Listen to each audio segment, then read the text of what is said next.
다카이치 사나의 일본 총리의 타이완 유사시 개입 시사 발언 이후 중국과 일본 간 갈등이 지속되는 가운데 도널드 트럼프 미국 대통령의 애매한 태도에 일본 내에서 불안과 경계감이 확산하고 있다고 아사히 신문이 26일 보도했습니다.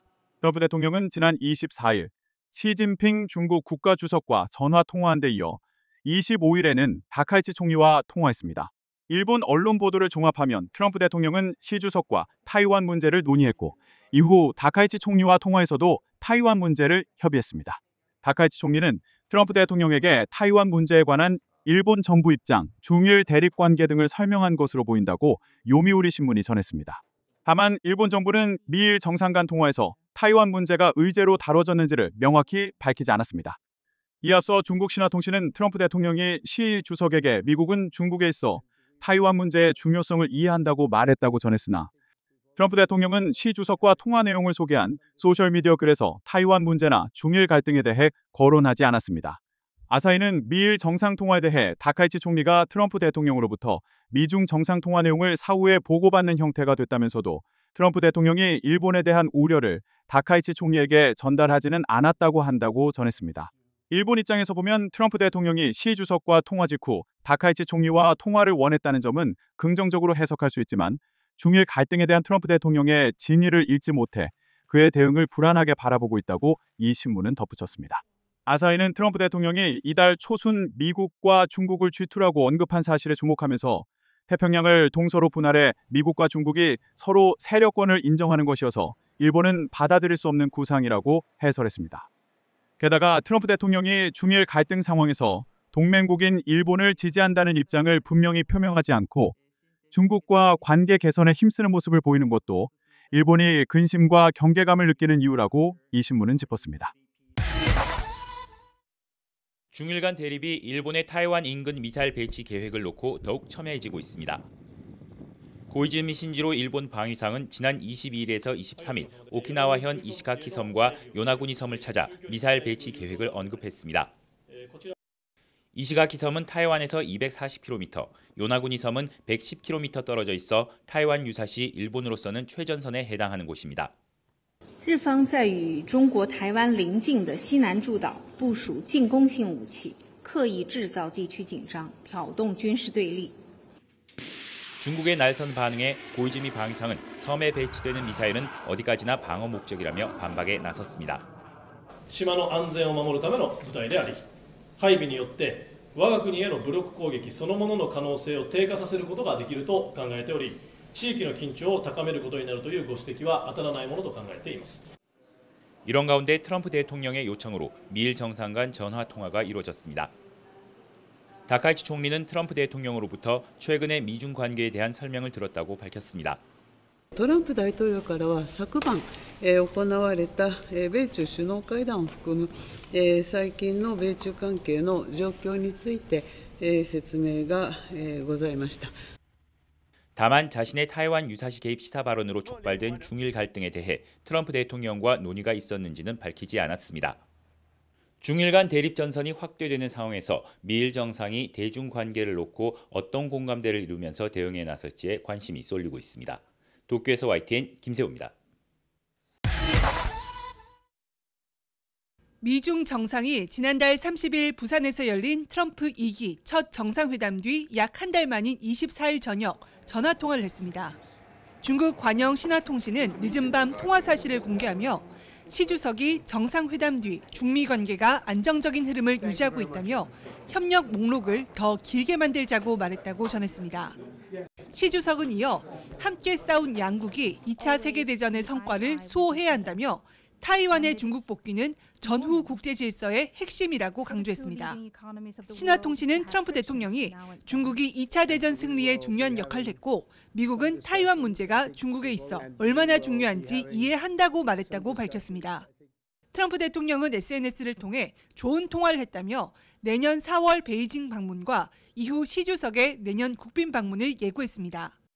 다만 타이완 문제는 언급하지 않았는데 트럼프는 타이완 해협 전쟁 시 미군을 파병할지에 대해 전략적 모호성을 유지하고 있습니다. That doesn't mean it's not the apple of his eye, because probably it is, but I don't see anything happening. 트럼프 행정부는 타이완을 향해서는 국방비 증액과 무기 구매를 독려하고 있고 최근에는 타이완에 전투기 부품 판매를 승인하기도 했습니다. 이런 상황에서 두 정상의 타이완 문제 언급을 중국 관영 매체가 보도한 건 최근 다카이치 사나의 일본 총리의 타이완 유사시 개입 발언에 견제구를 날리려는 의도로 풀이됩니다. 미중 정상이 직접 소통하며 우호적인 관계를 이어가고 있다는 점을 보여주면서 타이완 문제는 중국의 핵심 이익이란 점을 미국과 일본에 동시에 거듭 강조하려는 겁니다. 미국은 타이완 문제를 타이완을 향한 무기 판매와 중국과의 무역 협상 등에서 지렛대로 활용할 가능성을 계속 열어둘 거란 전망이 나오고 있습니다. 워싱턴에서 YTN 신윤정입니다. 다카이치 총리와 리창 총리는 G20 정상회의 단체 사진 촬영 때 정상 간의 의례적인 인사도 나누지 않았습니다. 다카이치 총리의 타이완 유사시 개입 시사 발언 이후 중일 정상의 회동 여부에 관심이 쏠렸지만 중일 간 냉랭한 분위기만 확인했습니다. 다카이치 총리는 중국과의 대화는 언제나 열려 있다고 강조했습니다. 하지만 할 말은 하겠다며 타이완 유사시 관련 발언 철회에는 선을 그었습니다. 我が国として主張すべきことは主張していくということが大事でございます。このような姿勢のもと、今後も適切に対応を行ってまいります。 중국은 여론전을 강화하며 일본을 압박하고 있습니다. G20 회의에서 다카이치 총리의 발언 때 박수조차 치지 않은 리창 총리는 시릴 라마포사 남아공 대통령과의 회담에서 핵심 이익의 상호 지지를 확인했다며 일본을 겨냥했습니다. 왕이 외교부장은 다카이치 총리가 레드라인을 넘었다며 단호한 반격을 해야 한다고 강조했습니다. 주일 중국 대사관은 유엔 헌장의 구적국 조항을 근거로 2차 대전 패전국인 일본의 침략 행위 시 중국은 안보리 승인 없이 군사 행동을 할 수 있다고 주장했습니다. 일본은 이미 1995년에 사문화된 조항이라고 반박했습니다. 이런 가운데 고이즈미 신지로 방위상은 중국에 보란 듯 타이완과 가까운 요나구니 섬에 주둔한 육상 자위대를 시찰했습니다. 중일 갈등 속에도 다카이치 내각의 최근 지지율은 75.4%까지 치솟았습니다. 다카이치 총리는 중국과의 대화를 강조하면서도 기존은 이어갈 것으로 보여 중일 갈등의 파장은 확산할 가능성이 크다는 우려가 나옵니다. 도쿄에서 YTN 김세호입니다. 과거에 우리가 사드 사태 이런 걸로 한중 관계가 얼어붙었던 한한령 이거 다들 기억하고 계실 것 같은데요. 아직까지 이어지고 있죠. 이번에는 이게 한일령이 됐습니다. 일본 내에서는 지금 군사 압박 같은 형태로까지 비화하고 있는 거 여기에 대해서 어떻게 보고 있습니까? 일본 내에서는 크게 이제 두 가지 의견이 있죠. 일단 강경하게 대응을 해야 된다라는 측면과 또 화해 제스처를 취해야 한다면서 일본 연예계에서도 중국을 지지한다라는 발언이 이제 어제 몇몇 연예인들이 발언이 나오긴 했는데요. 예. 대체적인 분위기는 일본이 항복을 하면 안 된다라는 분위기가 상당히 이제 우세합니다. 강경 대응 쪽에 조금 더 무게가 실리는 거네요. 예. 그 이유가 여러 가지 있겠지만 일단 다카이치의 지지율이 여전히 높잖아요. 네. 근데 그 높은 곳은 지지층들이 있다라고 할 수도 있겠지만 지금 다카이치의 발언이 어떻게 보면은 일본의 우익 성향의 정치의 시발점으로 볼 수 있다라는 거예요. 무슨 말이냐면은 이 다카이치 총리와 자민당이 추진하고자 하는 또는 이제 검토하고자 하는 것들 중에서 대표적으로 비핵 3원칙을 재검토하겠다라는 발언도 나오고요. 또 방위력을 계속 이제 강화를 하지 않습니까? 거기다 최근에 이제 스파이 방지법까지 추진을 하겠다라고 하는데 이 대상이 어디냐면은 결국 이제 중국을 향한다라는 거죠. 그렇기 때문에 중국에서는 지금 현재 그 일본 총리의 지난 11월 7일에 대만 유사시의 존립위기 사태라는 것이 일본이 군사대국화될 가능성이 있다라고 보기 때문에 강경하게 나오는 것이고 일본의 입장에서는 이러한 발언이 없다고 하더라도 향후 중국과 다툴 일이 많은데 만일에 이번에 고개를 숙이게 되면 계속해서 중국에 끌려다니면서 일본이 추진하고자 하는 비핵 3원칙 원칙이라든가 이런 것들을 아무것도 못할 것이기 때문에 더 세게 나가야 된다. 그래서 지금이 바로 이제 어떻게 보면 이제 시금석이다. 그래서 지지율이 떨어지지 않는 것 같습니다. 다카이치 총리의 이 대만 유사시 개입 발언 이후에 중일 갈등이 악화일로를 걷고 있습니다. 중국이 일본산 수산물 수입 중단하겠다라고 밝히기도 했는데 지금 어떻게 흘러가고 있는 겁니까? 아무래도 이제 대만에 대한 이슈는 사실 에이펙에서 미국이 안 다룰 정도로 중국이 굉장히 민감해한 이슈라고 보시면 될 것 같고요.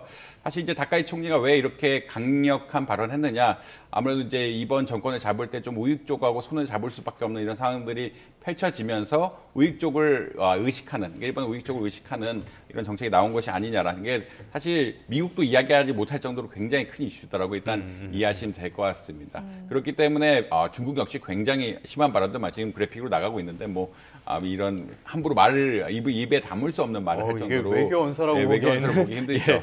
그렇기 때문에 이제 굉장히 감정이 격해지고 있다라고 보시면 될 것 같고요. 그래서 최근 중국 같은 데서 중국 여행사들이 이제 가는 사람들에 대해서, 그러니까 지금 일본에 갈 비행기를 예매한 사람들에 대해서 다 돌려주겠다, 혹은 다른 항공사로 이전시켜주겠다고 할 정도로 굉장히 강력하게 대응을 하고 있다. 일본에 대해서 어떤 방문을 한다든지 이런 것 자체를 막고 있고요. 실제로 공무원들 역시 회의를 중단해버리는, 여러 가지 협상을 해야 되는데 가서 회의하는 것 자체를 지금 잠시 중단했다라고 할 정도로 감정이 격화되고 있다라고 보시면 될 것 같습니다. 수산물 수입 중지 조치 같은 것들은 이런 전반적인 연장선상에서 나온 거라고 보시면 될 것 같고, 사실 미국도 안 건드린 이런 대만 이슈에 대해서 일본이 직접적으로, 그러니까 자위대를 보내겠다라는 얘기는 군사적으로 개입해겠다라는 이야기거든요. 그러니까요. 근데 중국 입장에서는 대만은 한 나라라고 생각하고 있는데 일본이 자위대를 보내서 개입하겠다라는 이야기는 어마어마하게 받아들일 수 없는 이슈이기 때문에 지금 경제관계라든지 흔히 말하는 정치관계, 외교관계 모든 것들이 급격하게 냉각될 수밖에 없는 이런 상황들이다. 이런 말씀을 드릴 수 있을 것 같습니다. 네, 우리와도 밀접한 관계를 맺고 있는 국가들의 이야기이기 때문에 우리도 긴장하면서 지켜볼 수밖에 없는데, 일본은 이런 중국의 보복 조치에 대해서 어떤 반응을 내놓고 있습니까? 아무래도 좀 결국 이게 장기화될 수 있지 않느냐라는 우려들이 있는 것 같고요. 예전에도 사실 일본이라든지 미국, 그러니까 중국이 서로 관광객들을 안 보내고 이러한 사태들이 있었습니다. 그때는 일본의 센카쿠 사태, 그러니까 결국은 일본의 지역에 대해서 중국이 어떤 점유권 같은 것들 요구하면서 이런 발생했다라고, 사건들이 발생했다고 보시면 될 것 같고요.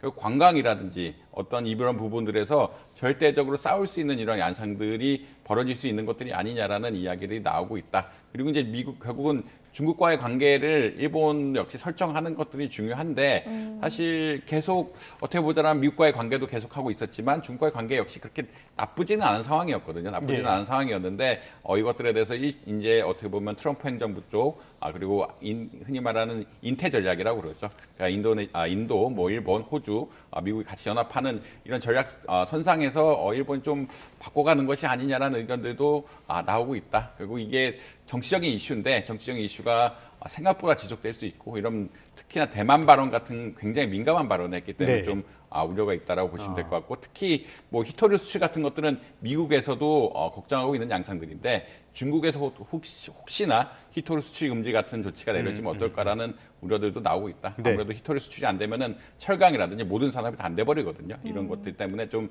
우려가 있는 상황이다라는 말씀 드릴 수 있을 것 같습니다. 자, 조금 전에 히토류 언급을 해주셨는데요. 일단 두 가지 측면에서 우리가 이 상황을 봐야 될 것 같습니다. 우리에게 어떤 영향이 있을 것인가. 첫 번째로는 중국에서 소위 말하는 한일령을 내리면서 이게 우리에게 오히려 도움이 될 수 있다라고 보는 측면이 하나가 있을 거고요.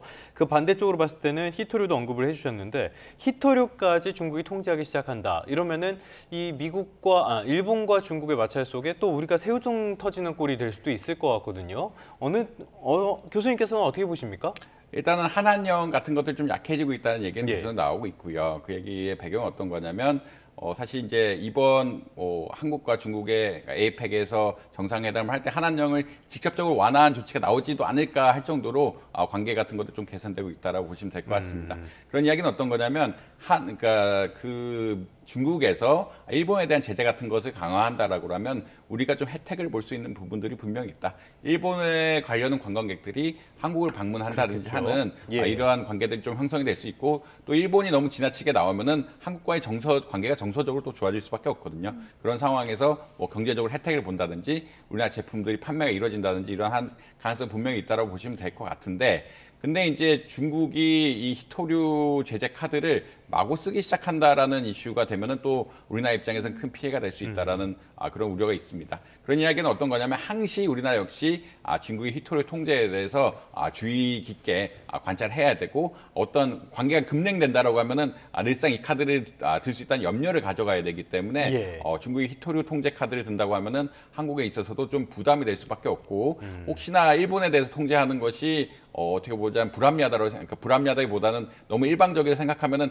다른 나라에서도 일부 걸 수가 있거든요. 일부가 걸 수 있는 상황들이기 때문에 물론 중국이 일본을 타겟팅하는 정책이지만 이 타겟팅하는 정책이 너무 노골적이라고 하면은 한국에 대해서도 약간 일부 통제 같은 것들이 이루어질 수 있는 상황들이라서 좀 우려가 있는 이런 상황들도 있다라고 말씀드릴 수 있을 것 같습니다. 네, 알겠습니다.